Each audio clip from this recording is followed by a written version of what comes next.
Bueno, buenas tardes a todos. Muchas gracias al doctor Coromina y a la doctora Girauta por la invitación.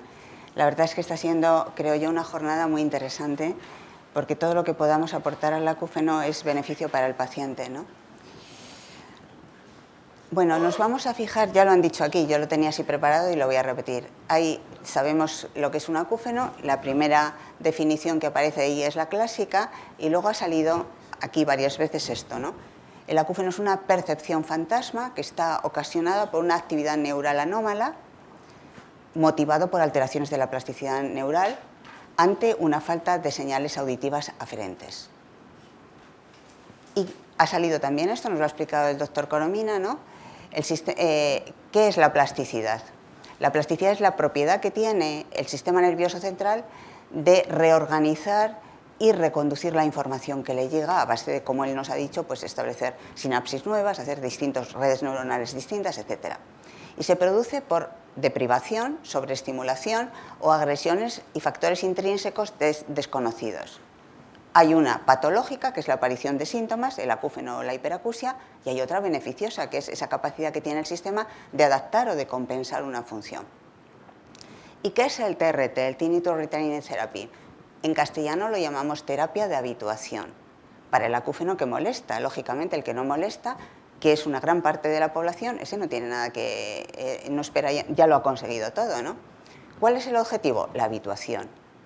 Y tiene dos pilares el TRT, el consejo terapéutico y la terapia sonora. Por tanto, cuando hablamos de TRT, no estamos hablando de una terapia sonora más. Esto es más que una terapia sonora. Con el consejo terapéutico queremos cambiar el acúfeno, que es una amenaza o una cierta amenaza, a un estímulo neutro, para con la terapia sonora a lograr ignorarlo. Se basa en el modelo neurofisiológico que Jastrow publicó en 1990. También se ha hablado de la habituación. Cuando hablamos de habituación queremos decir ignorar el acúfeno. Solo se ignora aquello que no es importante. Por eso necesitamos, la habituación tiene dos fases. Una, aquella en la que el estímulo amenazante se convierte en neutro, habituación a la reacción. Va a posibilitar eso, cuando algo no es importante, el sistema lo ignora, lo quita. Posibilita la habituación a la percepción. La habituación es la extinción de la respuesta, en este caso, a un estímulo sonoro. Es la extinción del reflejo condicionado, que es la causa de la molestia del acúfeno. ¿Qué dice el modelo neurofisiológico? Pues dice que la molestia que nos produce un acúfeno es debida a la alteración del procesamiento central de esa señal, de ese acúfeno, debido a la plasticidad neural patológica. El origen del acúfeno en la molestia es irrelevante. El papel de la vía auditiva en la molestia del acúfeno es secundario. Lo más importante son estas estructuras no auditivas que están vinculadas a la vía auditiva y están vinculadas entre sí con mecanismos de feedback y que responden a los principios de los reflejos condicionados. Y son básicamente dos. No sale aquí el láser. El sistema límbico y el sistema nervioso autónomo, unidos a su vez a otras estructuras como el córtex prefrontal, el tálamo, la formación reticular y el cerebelo. Si yo quiero entender cómo se genera el acúfeno, de dónde procede la molestia y cómo abordarlo, tengo que saber esto. Este es el modelo neurofisiológico que nos presenta Jastrow. A nivel periférico es donde se capta la señal. A nivel subcortical, es que no veo que el láser funcione mucho. Aquí, a nivel subcortical es donde se detecta la señal y a nivel cortical es la percepción o evaluación. Como veis, están unidos al sistema límbico, al sistema nervioso autónomo y existen esos mecanismos de feedback a todos los niveles, ¿no? ¿Cómo funciona esto? Bueno, pues, aquí. A nivel subcortical se va a producir una selección de las señales. ¿En función de qué? En función de que sea una señal nueva, lo nuevo atrae la atención, hace que nos fijemos más en ello. En función de las experiencias asociadas a la señal. Si yo he oído que el acúfeno es malísimo, me aparece a mí, qué horror, mi reacción va a ser tremenda, ¿no? Que si tengo mi atención libre o estoy concentrado en otra tarea, pues va a ser más perceptible o menos perceptible. Y si estoy en silencio o estoy en un ambiente sonoro, también es distinto. Si estoy en un ambiente silencioso, lo voy a percibir más, ¿no? Y además, como todo sistema sensorial, la vía auditiva se adapta, amplifica o detecta contrastes. Es decir, se va a ajustar la ganancia del sistema a la intensidad de la señal que entra. Una señal muy pequeña va a hacer que la vía auditiva se amplifique, aumente su ganancia. Pues bien, si se detecta un acúfeno, se percibe, y por las circunstancias, por alguna de estas cosas y otras cosas que veremos luego, se estimula, se activa anormalmente el sistema límbico. Al activarse se va a percibir más a nivel cortical, pero también se va a potenciar mal a nivel subcortical. Pero es que a su vez el sistema límbico está unido al sistema nervioso autónomo. Vamos a tener reacciones consecuencia de esa activación, ¿no? Entonces, estas dos estructuras son fundamentales para entender qué es lo que está pasando en la vía, que es cuando se detecta un acúfeno, no sale el láser, cuando se detecta, cuando se percibe, si se activa, se activa más en la vía auditiva, se potencia más en la vía auditiva y se potencia más en el córtex y se va creando un reflejo condicionado, ¿no? Un reflejo condicionado que se va a ir reforzando a medida que yo sigo oyendo ese ruido y ese acúfeno y a medida que yo tengo una reacción emocional, la que sea, de susto, de desagrado, de angustia, de lo que sea. Bien, el sistema límbico se puede activar por dos vías. Por la vía cortical superior, la ruta superior, que es la que se va a activar cuando el acúfeno es agudo. Se activa por cómo lo percibo. La ruta inferior que pasa por la parte subcortical es la que va a estar está activada cuando el acúfeno se hace crónico. ¿Y cuáles son las consecuencias de la activación del sistema nervioso autónomo? Pues en primer lugar tendremos reacciones de ansiedad, como nos han contado, depresión, alteración del sueño, estrés, y cuando eso va persistiendo, problemas de atención, de concentración, tristeza, interferencia con las actividades del tipo que sea, familiares, trabajo, sociales, etc. ¿Y cómo se crea ese reflejo condicionado?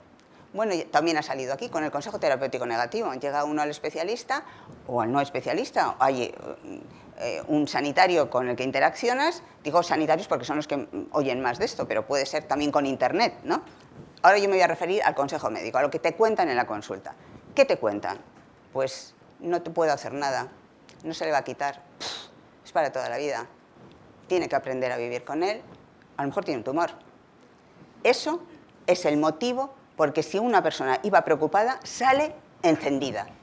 A partir de entonces hemos asegurado que tenga un reflejo condicionado que no le va a dejar vivir. Le hemos hecho todo el bien posible. El primer principio que tenemos en medicina es de no maleficencia.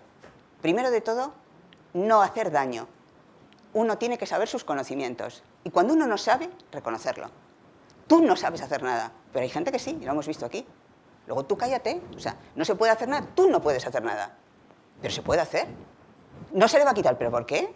Si hay gente que vive sin él, lo ignora. Es para toda la vida. ¿Por qué dices eso? No somos profetas, las personas no somos profetas, ¿no? Otro motivo por el que se activa el reflejo condicionado, situaciones de estrés, que no tienen que ver con la audición, pues situaciones de cambios de estatus, la jubilación, el divorcio, el paro, situaciones que nos generan una reacción emocional por el cambio de vida, pues a veces muy importante, ¿no? Determinados perfiles de personalidad, analíticos, obsesivos, perfeccionistas, controladores, personas que tienen temores o fobias, son personas candidatas a que si aparece un acúfeno, a que yo pueda hacerse ese reflejo condicionado y esa molestia, ¿no? Se puede revertir, la buena noticia es que se puede revertir, porque existe plasticidad en el sistema. Lo que el sistema está haciendo mal, le podemos enseñar a que lo haga bien. Lo hace bien en mucha gente que no viene al médico, tiene acúfenos y lo descubres de casualidad. Cuando en una anamnesis tú le preguntas al paciente, no oigo, ¿tiene vértigo? ¿Tiene acúfenos? No. Sí tengo, pero no los oigo nunca, no me olvido de esto, ¿no? O sea que eso son mucha gente y esto es lo que el sistema hace de forma automática en mucha gente, pero en otras no. Vamos a facilitárselo. Ha salido ya lo que es la habituación. Antes, lo he dicho yo y ha salido ya aquí en esto, ¿no? Necesitamos, habituar es ignorar. Pero para ignorar, yo no puedo vivir con un león. No puedo convivir con un león. Y para una persona que tiene un acúfeno que le molesta, el acúfeno puede ser un león. Entonces, yo no le puedo decir, aprenda a convivir con él. Pero si es que nuestro sistema está diseñado para las alertas. Si yo concibo algo amenazante, mi sistema va a saltar como una amenaza. Yo no puedo convivir con una amenaza. Y si persisto en exponerme a la amenaza, el sistema se rompe. Se rompe y acabó con una depresión, con un trastorno ansioso depresivo, de angustia, etcétera, etcétera. Bueno, entonces lo primero de todo, que esa señal, si yo quiero que se vaya, tiene que ser no importante. La habituación a la reacción que hemos dicho antes. Y luego vamos a ayudar, cuando no es importante, ayudamos a que el sistema lo ignore. Queremos pasar de aquí a aquí. O sea, que no haya conexiones, o sea, porque se perciba, pero ya no haya reacción emocional y como consecuencia tampoco actividad, los síntomas producidos por una activación del sistema nervioso autónomo. Una vez que no hay reacción, el sistema entiende que no es interesante y lo deja en el basurero del sistema nervioso central, que es el subconsciente. Se hace la habituación a la percepción. Nos pasa con los zapatos, nos pasa con un olor que hay en una habitación, entramos y al cabo de un rato no lo olemos ya. Entra alguien por la puerta y ¿cómo huele aquí? Yo no huelo ya nada. Nos pasa con el aire acondicionado, lo notamos al entrar y al cabo de un rato, ya, anda, no sé si está encendido, tengo que poner atención, ¿no? Bueno, pues el sistema ignora, habitúa, ¿no? Entonces, pero solo habitúa lo que ignora aquello que no es importante. Porque, como he dicho antes, nuestro sistema es un sistema de alarma. Si algo me alarma, el sistema no va a permitir que se vaya. Bien, ¿qué es el TRT? El TRT es la aplicación del modelo neurofisiológico de eso que hemos visto y consiste en el consejo terapéutico explicar al paciente qué le pasa y por qué le pasa, y en la terapia sonora, que va a permitir reducir el contraste del acúfeno a nivel cortical y corregir el aumento de la ganancia en la vía auditiva. Con el consejo terapéutico, ¿qué hacemos? Transformar esa amenaza, esa señal amenazante, en una señal neutra. Ayudamos a que se produzca la habituación a la reacción, de forma que las conexiones entre el sistema límbico, el sistema nervioso autónomo y el sistema límbico con toda la vía auditiva y el córtex se vayan debilitando hasta desaparecer. Estamos actuando sobre el reflejo condicionado. Y con la terapia sonora, pues estamos ayudando a que el sistema lo vaya ignorando. En el TRT, la terapia sonora, para ver qué tipo de terapia sonora hay que usar, se categorizan los pacientes. Y estas son las categorías que presenta Jastreboff. En función del impacto en la vida del paciente, de que la hipoacusia que tenga el paciente considere que es importante para él, de la hiperacusia y de los efectos prolongados del ruido exterior sobre el acúfeno. Hace 5 categorías de 0 a 4 y aquí pone los tratamientos. Si el impacto en la vida es bajo, con que yo explique al paciente lo que tiene, es suficiente el consejo terapéutico. Y si lo que tiene es que le impacta, pero no tiene ninguna de las otras cosas, oye bien, no tiene hiperacusia, usamos generadores de sonido, que también usamos cuando existe hiperacusia, pero a distinta intensidad, y que también usamos cuando hay un efecto prolongado del ruido exterior sobre el acúfeno. Y usamos audífonos en la categoría 2 porque existe una hipoacusia relevante para el paciente. Aquí está la terapia sonora, ¿no? Siempre se aconseja a todo el mundo evitar el silencio, porque es evidente que el silencio es el lugar donde todos lo detectamos y porque el experimento de Helen y Bergman demostró clarísimamente que el silencio es el lugar donde todos lo podemos notar, lo podemos percibir, el acúfeno. Usamos generadores de sonido, nunca enmascarando. La terapia sonora en el acúfeno, en el TRT, no es enmascarando, porque se ha visto que si yo enmascaro, alivio rápidamente, pero el acúfeno sigue. Si no enmascaro, ayudo a que el acúfeno se vaya al subconsciente. Los audífonos o la terapia desensibilizadora cuando existe una hiperacusia y una misofonía. Cuando existe una acofosis unilateral, pues además del consejo terapéutico podemos ofrecer un audífono sistema cross o bicross, si tiene la audición normal en el otro oído o alterada, o baja, un dispositivo integrado, ¿no? Y también hace unos años ya que hay un protocolo de implante coclear cuando existe un acúfeno severo en ese oído, en el oído donde está la acofosis. Conclusiones. El TRT pretende la habituación de un modo fisiológico. Sabemos lo que está pasando en la vía y queremos revertirlo, ¿no? Devolvemos la normalidad a la vía auditiva. Lleva tiempo, lógicamente, eso no se hace de un día para otro. Los resultados están en torno a un 80% o más, dependiendo, pero que se consigue la habituación. Requiere un diagnóstico, una valoración de la molestia y un seguimiento y, por supuesto, un equipo multidisciplinar de psicólogos, de fisioterapeutas, de psiquiatras, de todo, y de otorrino, y de audiólogos, por supuesto. Algunas cosas que ya han salido aquí. En la consulta, pues evitar esto. Evitar esto porque no es verdad, ¿vale? No es verdad, no es verdad. Y reto a quien quiera que me lo demuestre que la afirmación que yo estoy haciendo no es correcta. No es verdad esto. Ni que no se le va a quitar, ni que es para toda la vida, ni que lo peor que le podría pasar, ni que no hay solución. Hay gente que ignora completamente, o sea, que es una anécdota en su vida. Entonces, y que el colmo ya, que llegan a suicidarse. quien se suicida por un acúfeno, el acúfeno es la punta de un iceberg. Un iceberg, lo que importa no es lo que asoma. Asoma porque tiene un fondo. Hay que ir al fondo. Fondo que ha podido pasarnos desapercibido. El paciente agita la banderita de que es el acúfeno. No, no, no. Hay algo más de fondo ahí. Por un acúfeno uno no se suicida. Hay más cosas. Perdón. Y esta es la información que sí podemos dar al paciente y que sí que sabemos los otorrinos, ¿no?